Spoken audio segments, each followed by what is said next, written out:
और इसी भारतवर्ष की इसी महिलाओं के साहस तथा शौर्य के लिए इस वर्ष गणतंत्र दिवस शिविर की थीम को नारी शक्ति रानी लक्ष्मीबाई रखा गया। परंतु इसी भारतवर्ष के मध्यकाल में महिलाओं से शिक्षा का अधिकार छीन लिया गया, उन्हें शिक्षा से वंचित रखा गया और इसी विश्वास के साथ कि अगर कोई महिला शिक्षित होगी तो उसका कुटुंब भी शिक्षित होगा और परिणाम स्वरूप इस भारत का विकास होगा। हमारे भारत की पहली महिला शिक्षिका हमारे महाराष्ट्र के सावित्रीबाई फुले, इनकी आज जयंती है 3 जनवरी 1831, जिसके हम बालिका दिवस के नाम पर भी मनाते हैं। और इसी कारणवश आज टीम पुणे डिवीजन आप सभी के समक्ष सावित्रीबाई फुले महाराष्ट्र की पहली महिला शिक्षिका के तौर पर उनकी जीवनी आप सभी के समक्ष प्रस्तुत कर रही है। टीम पुणे डिवीजन जिसमें महाराष्ट्र और गोवा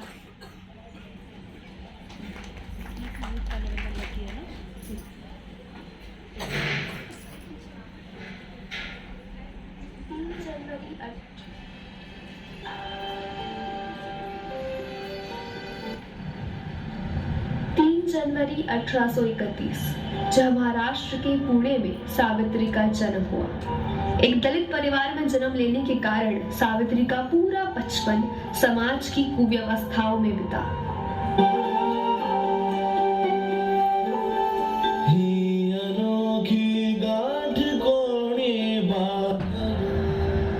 बचपन में सावित्री को पढ़ने की बहुत इच्छा थी, परंतु उनके माता पिता उन्हें सदैव समझाते रहे कि शिक्षा हम नीची जात वालों का अधिकार है।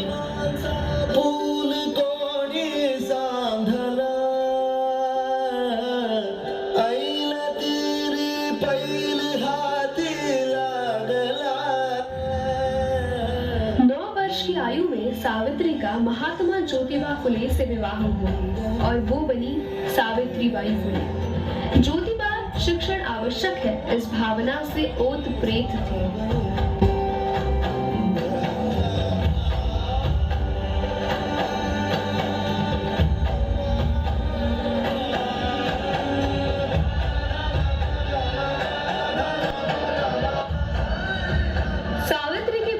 ज्योतिबा फुले जी की इच्छा थी कि आगे चलकर सावित्री शिक्षा ग्रहण करे, परंतु केवल समाज ने ही नहीं अपितु उनके स्वयं के परिवार ने भी इस विषय में उनका विरोध किया।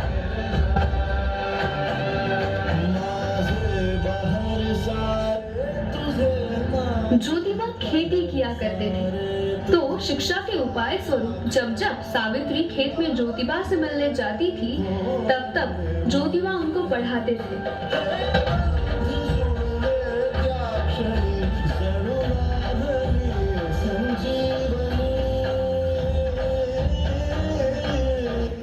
पढ़ते पढ़ते सावित्री की इच्छा हुई कि वो और भी लड़कियों को पढ़ाएगी, उन्हें सक्षम करेगी और उनके इस निर्णय में उन्हें बहुत सारी कठिनाइयां आ सकती है, परंतु ऐसे वक्त में भी ज्योतिबा उनके साथ खड़े थे।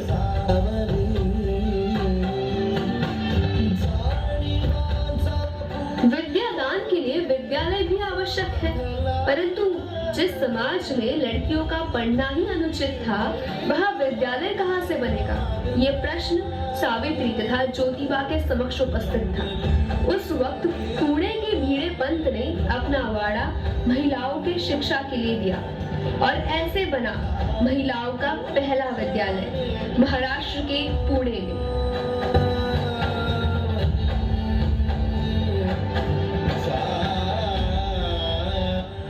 विद्यालय तो बन गया, परंतु विद्यार्थी भी आवश्यक थे।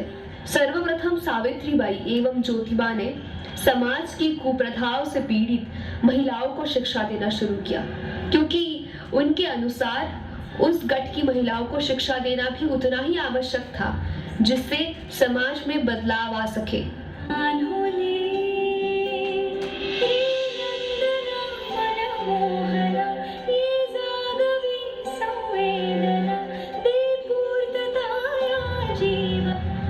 ये सारा चित्र देखकर आज जो परिस्थितियां हमें बड़ी सामान्य सी लगती है, उतनी सामान्य वो तब नहीं थी।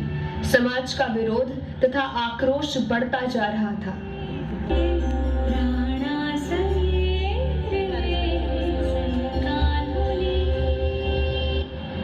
घर से बाहर निकलते करते ही सावित्रीबाई पर पत्थर गोबर फेंके जाते थे, जिससे उनकी साड़ी भी मलिन हो जाती थी। परंतु वह समाज का आक्रोश सहती रही, विरोध से लड़ती रही और 17 वर्ष की आयु में वो बनी भारत की पहली महिला मुख्याध्यापिका।